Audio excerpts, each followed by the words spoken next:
Alright जी, welcome back. Break के बाद वापस आने का शुक्रिया। और एक ऐसा मौजू है जिस पर अमूमन बहुत कम बात की जाती है, लेकिन आज हम बात करेंगे माहीगीरी के हवाले से। पाकिस्तान में माहीगीरी की सनत तवील अरसे से जवाल पजीरी का शिकार है। इसकी बहुत सी वजूहत हो सकती हैं और बज़ाहिर बड़ी जो वजूहत हैं उनमें यही है कि माहीगीरों के लिए सहूलियात का ना होना है। साथ ही साथ माहीगीरों के हवाले से सिक्योरिटी पॉलिसी का फुकदान, खासतौर पर हालिया दिनों में ही माहीगीरों पर लागू होने वाली डीप सी जो पॉलिसी है उसकी वजह से माहीगीर जो हैं वो मुश्किलात का शिकार हैं। उस हवाले से उनको शदीद परेशानी का सामना करना पड़ रहा है। और पाकिस्तान जो कि तवील साहिली पट्टी का हामिल मुल्क है, वो जापान, चाइना, इंडोनेशिया की तरह सी फूड के एक्सपोर्ट के मामले में खुद कफील होने की बजाय मुश्किलात से दो चार है। इस पर हम बात करेंगे। साथ साथ कोस्टल बलोचिस्तान के हवाले से बात करेंगे, टूरिज्म को किस तरह से फ़रोग दिया जा सकता है इस पर बात करेंगे, और ख़ासतौर पर फिशरिंग के हवाले से बात करेंगे कि क्या वजूहत हो सकती हैं, किस तरह से इस शोबे को बेहतर किया जा सकता है। ये जो नई पॉलिसीज़ आई हैं इसकी वजह से किन किन मुश्किलात का सामना करना पड़ रहा है, और ख़ासतौर पर सी फूड की एक्सपोर्ट के हवाले से किन मुश्किलात का सामना करना पड़ता है, क्योंकि जहां पर भी साहिली पट्टी है वहां पर सी फूड की एक्सपोर्ट बहुत बड़ी तादाद में होती है, ज़र मुबादला कमाया जाता है। लेकिन पाकिस्तान क्यों नहीं फ़वाइद हासिल कर पा रहा है, इस पर बात करेंगे। कामरान इलियास साहब मुझे वीडियो लिंक के जरिए ज्वाइन कर चुके हैं, चेयरमैन फिशरमैन सोसाइटी बलोचिस्तान है। कामरान साहब, बहुत शुक्रिया आपके वक्त का। सबसे पहले तो कामरान साहब, मैं आपसे यही जानना चाहूंगा कि माहीगीरों के बड़े मसाइल हैं क्या हमारे यहाँ पाकिस्तान में? देखिए, माहीगीरी तो आपको पता है कि दुनिया में जहाँ भी माहीगीर हैं वो तो अमीर होते हैं, पैसे वाले होते हैं, लेकिन बदकिस्मती से हमारे यहाँ पाकिस्तान में माहीगीर एक गरीब तबके में शुमार होता है। और जो मसाइल इनको इस वक्त हैं, अगर आप कोस्टल एरिया का विज़िट करें, चाहे सिंध का चाहे बलूचिस्तान का, मैं दोनों इलाकों की बात करूँगा कि वहाँ के माहीगीरों को तकरीबन सेम मसाइल हैं। उनको ना हेल्थ की फैसिलिटीज़ हैं उनके इलाकों में, ना स्कूल है उनके अच्छे। बलूचिस्तान में तो बिल्कुल नहीं है, सिंध में भी बहुत मसाइल हैं उनको। और अब जो हमने माहीगीरी पॉलिसियाँ जो हमने शुरू की हैं, जैसे आपने अभी थोड़ी देर पहले जिक्र किया डीप सी फिशिंग पॉलिसी या इस तरह की चीज़ें, हमारे जो पॉलिसी बनाते हैं वहाँ मसला ये है कि वहाँ माहीगीर नुमाइंदे मौजूद नहीं हैं। सही। तो कामरान साहब, माहीगीरों के मिसाइल कई अरसे से हैं। खस्ता हाल कश्तियाँ हो, मॉडर्न फिशिंग टेक्निक्स का ना होना है, और ख़ास तौर पर इजाज़त से मुंसलिक जो पॉलिसीज़ हैं, ये बहुत बड़े मसाइल हैं। इन पर क्या काम हो रहा है अभी तक? देखिए, हमने बलूचिस्तान गवर्नमेंट तो इसमें बड़ा फोकस है, और उन्होंने जैसे बलूचिस्तान फिशरमैन काफ़ी सोसाइटी इसी दौर में बनी और इसी गवर्नमेंट ने इसको बनाया, हमारे वज़ीर आला बलूचिस्तान जाम कमाल ख़ान की हिदायत पे और उनकी मेहनत से बलूचिस्तान फिशरमैन काफ़ी सोसाइटी बनी।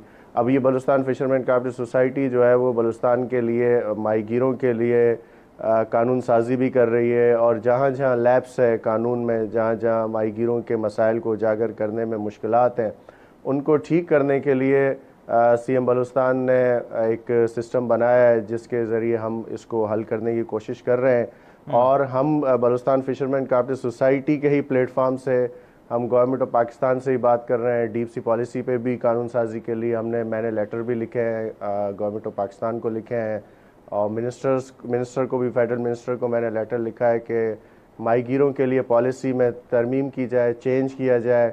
ख़ासतौर से फ़िशिंग राइट्स जो लोकल माहीगीरों के हैं उनको ज़रा सिक्योर किया जाए, क्योंकि लोकल राइट्स का बड़ा मसला है यहाँ। उन्होंने जिस तरह फॉरनर्स को हमने सुना है कि फॉरनर्स को उन्होंने अलाउ किया है, तो उस पर हमारे एतराज़ात हैं कि फ़ॉरनर्स को हम कैचिंग अलाउ नहीं करेंगे, क्योंकि फ़िश कैचिंग जो है वो लोकल माहीगीरों का हक है, उनका राइट है, उनको मिलना चाहिए।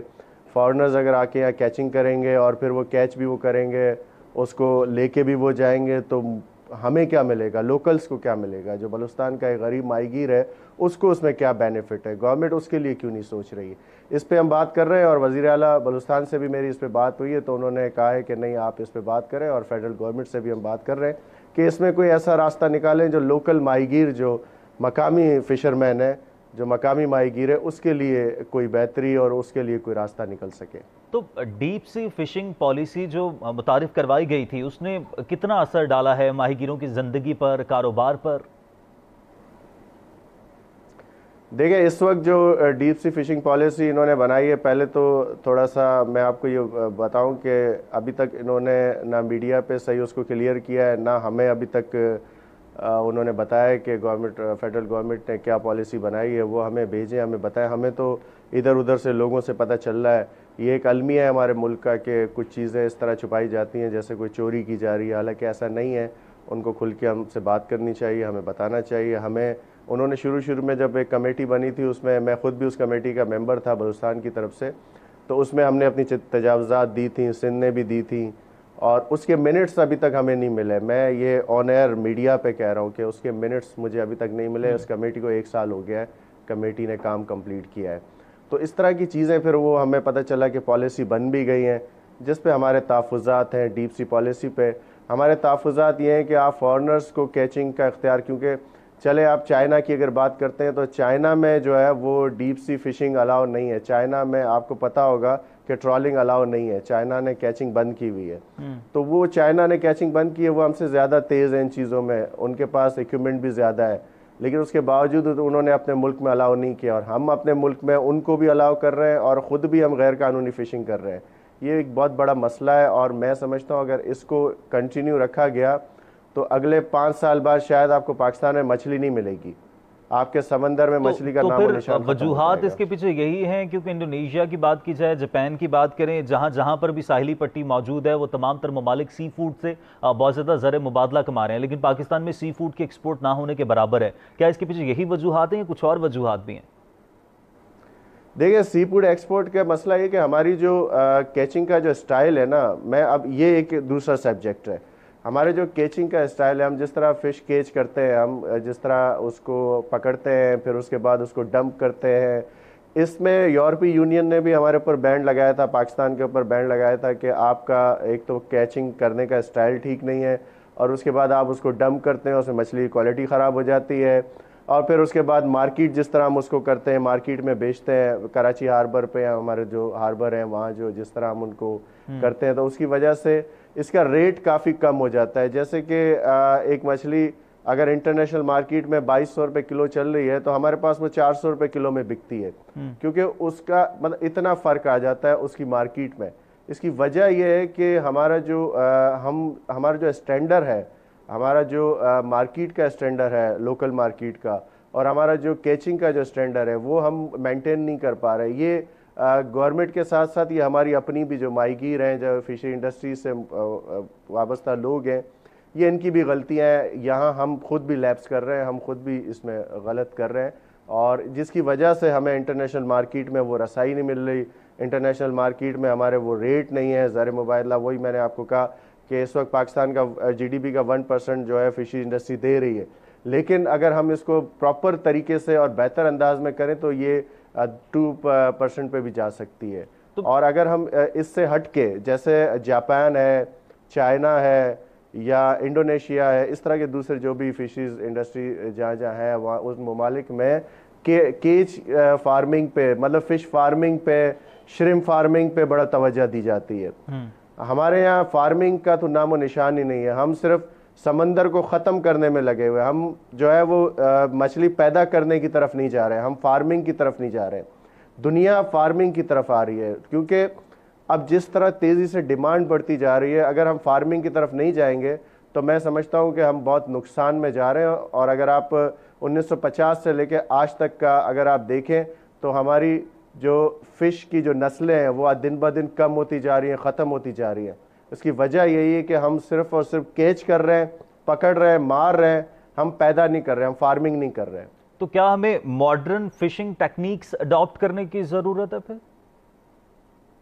बिल्कुल, हमें मॉडर्न फिशिंग अडॉप्ट करने की ज़रूरत है, और हमारे पास ऐसा नहीं है कि आइडियाज़ नहीं है, हमारे पास आइडियाज़ भी है। मैंने खुद गवर्नमेंट ऑफ बलूचिस्तान को भी प्रपोज़ल दिया था, और फेडरल गवर्नमेंट को भी प्रपोज़ल भेजे थे केज फार्मिंग का। मैंने प्रपोज़ल केज फार्मिंग करें, आपके सिंध और बलूचिस्तान के कोस्ट एरिया में आप अगर केज फार्मिंग की तरफ आएँ तो मैं समझता हूँ कि आपका इस वक्त जो आप मछली को पकड़ के जो एक्सपोर्ट कर रहे हैं उसको, और अगर केज को आप प्रॉपर करें तो मेरे ख्याल से आपका 40% जो है वो उसका एक्सपोर्ट में फ़र्क आ जाएगा, आपका 40% अप हो जाएगा अगर आप सिर्फ केज की तरफ जाएं। और फिर श्रिम्प फार्मिंग का भी मैंने कहा, सिंध के कुछ एरियाज़ हैं, बलूचिस्तान के कुछ एरियाज़ हैं, जैसे जीवनी है, सोनमियानी है बलूचिस्तान में, यहाँ अगर आप श्रिम्प फार्मिंग की तरफ जाएँ तो श्रिम्प फार्मिंग इस वक्त जो हम श्रिम्प समंदर से जो ले रहे हैं, अगर हम फार्मिंग की तरफ जाएं तो मैं समझता हूं कि उसका 100% आप इक्वल कर सकते हैं फार्मिंग में।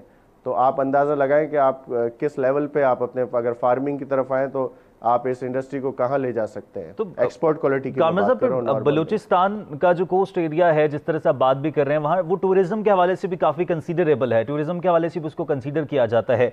क्या वो भी इफेक्ट होता है इन तमाम तर सिचुएशन की वजह से? बिल्कुल। टूरिज्म अगर आप दुनिया में कहीं जाते हैं, जैसे आप दुबई जाएं या मलेशिया जाएं, वहाँ के बीचेस देखें, फिर आप अगर बलूचिस्तान में कुंड मलीर आ जाएं, सोनम्यानी आ जाएं, गडानी आ जाएं, आप एस्तोला आइलैंड चले जाएं, मैं समझता हूँ उनसे ज़्यादा खूबसूरत हमारे बीचेस हैं। हमारे पास ज़्यादा अच्छे, और सबसे बड़ी बात ये कि मैं कुंड मलीर, डाम, सोनम्यानी इन एरियाज़ की बात कर रहा हूँ। यहाँ सिक्योर भी बहुत है, ऐसा नहीं कि हालात ख़राब हैं।